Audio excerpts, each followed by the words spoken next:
কিছু একটা ঠিক নেই, যেন কোথাও একটা শূন্যতা কাজ করছে। মার কথাগুলো মনে পড়ছে। আমিন, সময় চলে যাচ্ছে।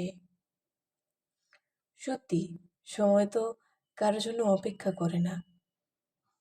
আমিনের মনে আজ কিছু একটা নড়ে চড়ে উঠেছে। এতদিন যে প্রশ্নগুলো সে এড়িয়ে গেছে, আজ সেগুলো স্পষ্ট হয়ে উঠেছে। মার কাছে গিয়ে সে বলল, মা, আমি কাল রাতে কিছু অনুভব করেছি। মা হাসলেন, যেন অনেকদিন ধরেই এই মুহূর্তটার অপেক্ষায় ছিলেন।